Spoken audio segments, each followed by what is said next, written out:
Muktamar Ulama Ahlus Sunnah wal Jamaah sedunia yang digelar di Chechnya belum lama ini, sebagaimana dilansir oleh media Al-Jazeera.com beserta media lainnya, menolak dan mengeluarkan sekte Wahabi Salafi bentukan Saudi Arabia dari Ahlus Sunnah wal Jamaah.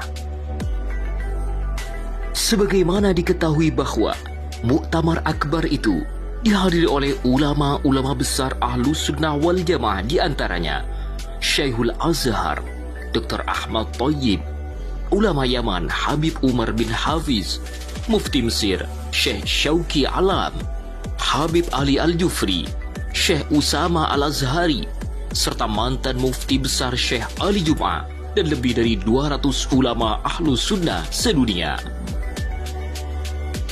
Tidak hanya itu, seluruh ulama dari perwakilan negara Muslim telah sepakat menolak keberadaan paham Wahabi Salafi dalam bagian Ahlus Sunnah wal Jamaah.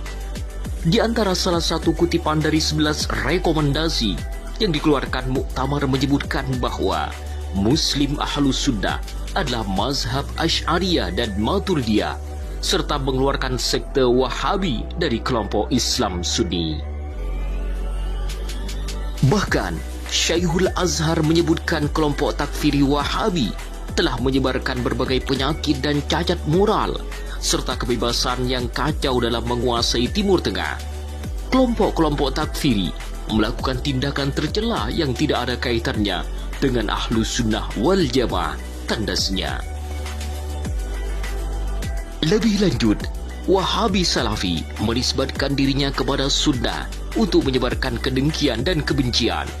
Dalam pandangan Syekh, ucapan pengkafiran Wahabi menjadi sebab utama pertumpahan darah dan saling bunuh antar sama kaum muslim dengan dalih berjihad melawan orang-orang kafir. Agar lebih jelas, mari kita simak kutipan keputusan Muktamar Chechnya yang mengeluarkan aliran Wahabi Salafi dari kelompok Ahlus Sunnah wal Jamaah. Alhamdulillahi Rabbil Alamin, wa sallallahu ta'ala wa sallam wa barak ala sayyidina wa maulana Muhammad wa ala alihi wa sahbihi ajma'in. على أن هذا المؤتمر الذي يسعد الأزهر بالمشاركة فيه هو جميل آخر تسديه الشيشان إلى المسلمين في مشارق الأرض ومغاربها، بل إلى العالم كله شرقا وغربا. وقد يسأل البعض عن علاقة هذا المؤتمر بالوضع المحزن الذي صارت إليه أمتنا في الآونة الأخيرة، والإجابة على هذا التساؤل أن هذا المؤتمر في بحثه عن من هم أهل السنة والجماعة، أهل السنة لا يكفر بعضهم بعضا، وليس بينهم خلاف يوجب التبرؤ والتكفير، والله تعالى يحفظ الحق وأهله فلا يقعون في تنابذ وتناقض. ثم يصف حال الفرق الأخرى وكأنه يصف حالنا اليوم فيقول: وليس فريق من فرق المخالفين لمذهب أهل السنة والجماعة إلا وفيهم تكفير بعضهم لبعض وتبرؤ بعضهم من بعض، حتى إن 7 منهم اجتمعوا في مجلس واحد فافترقوا عن تكفير بعضهم بعضا. إن التكفير أيها الإخوة الفضلاء هو بريد الدماء ومبرر إراقتها عند من يسفكون دماء المسلمين ويزعمون أنهم يجاهدون الكفار. وانظر حولك الآن وخبرني، هل تجد غير هذا المذهب الذي ننادي به مذهبا آخر لا يجازف بتكفير المسلمين أو تفسيقهم وتبديعهم إنهم خالفوا رجاله وخرجوا على مقولاته؟ إن أهل السنة والجماعة هم جماهير الأمة الإسلامية، وإن أئمتهم هم مالك والشافعي وأبو حنيفة وابن حنبل والأشعري والماتريدي وتلاميذهما ومدارسهما والحسن البصري والجنيد والمحاسبي والسراج وحجة الإسلام الغزالي وأهل الحديث وفضلاء الحنابلة وعلماؤهم ممن يتمسكون بنهج الإمام أحمد وزهده. Namun, apa yang melatar belakangi paham, manhaj, aliran Wahabi Salafi bukan termasuk bagian dari Ahlus Sunnah wal Jamaah? Mari kita bahas agar umat Islam paham dengan benar tentang siapa sebenarnya Wahabi Salafi. Dilansir dari media nasional gotamis.com, Muslim Moderat, Alibar.net, serta media-media besar Ahlus Sunnah wal Jamaah, berikut adalah fakta sejarah yang melatar belakangi Wahabi Salafi tidak masuk dalam paham Ahlus Sunnah wal Jamaah. Pertama, sejarah bughd Wahabi Ibnu Saud terhadap Daulah Turki Utsmani. Kekhalifahan Islam Turki Utsmani berhasil menumbangkan pasukan Muhammad Ibnu Saud tahun 1815. Akibat kekalahan itu, Ibnu Saud dan sejumlah anggota keluarganya ditawan di kota Kairo, kemudian dipindahkan ke Konstantinopel, Turki. Muhammad Ibnu Saud didakwa sebagai dalang, bughd, dan pembunuhan ribuan muslim Ahlus Sunnah wal Jamaah di Jazirah Arab. Kekejaman Ibnu Saud dalam menebarkan mazhab Wahabi Salafi telah memusnahkan ribuan nyawa kaum muslimin. Hingga pada tahun 1902, cucu Muhammad Ibnu Saud, yaitu Abdul Aziz bin Abdurrahman Ibnu Saud, berusaha untuk mengembalikan kejayaan Wahabi Salafi. Klan Saud, klan As-Sabah yang ada di Kuwait, ikut mendukung klan Saud dan Inggris juga ikut terlibat. 2. Bersekutu dengan Barat untuk menghancurkan daulah dinasti Utsmaniyah.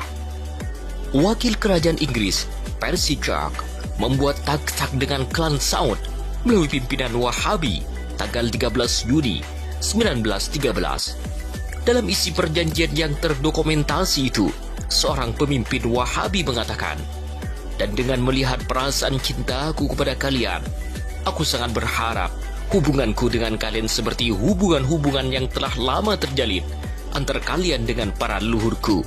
Sebagaimana aku sangat berharap hubungan itu tetap terjalin baik antara aku dengan kalian." Dalam muktamar di Al-Akhir tahun 1927 Masehi atau 1341 Hijriah di distrik Ahsa, ditandatangani perjanjian resmi antar Wahabi dengan pemerintah Inggris. Dalam perjanjian itu, pimpinan Wahabi mengatakan, "Aku berikrar dan mengaku 1000 kali kepada Sir Percy Clark, wakil Britania Raya, tidak ada halangan bagiku sama sekali untuk memberikan Palestina kepada Yahudi atau yang lainnya sesuai dengan keinginan Inggris, yang mana aku tidak akan keluar dari keinginan Inggris sampai hari kiamat." Pada tahun 1953, Muhammad Ibnu Saud dan mati dan digantikan Raja Saud dan berlanjut kepada Raja Faisal. 3. Hubungan mesra antar Wahabi dan Israel. Pada Juni tahun 1967, Israel melakukan perang terbuka dengan sebagian negara-negara Timur Tengah dan mendapat dukungan Amerika dan Eropa Barat. Ketika perang berkobar, para pimpinan Wahabi menyampaikan pidato, "Wahai saudara-saudaraku, aku baru saja datang dari saudara-saudara kalian di Amerika, Britania, dan Eropa. Kalian mencintai mereka dan mereka pun mencintai kalian." Hingga pada tahun 1969, koran Washington Post mewawancarai salah satu pimpinan Wahabi. Mereka mengakui memiliki kedekatan khusus dengan Israel. "Sungguhnya kami dengan bangsa Yahudi adalah sepupu. Kami tidak akan rela melemparkan mereka ke laut sebagaimana yang dikatakan oleh sebagian orang, melainkan kami ingin hidup bersama mereka dengan penuh kedamaian."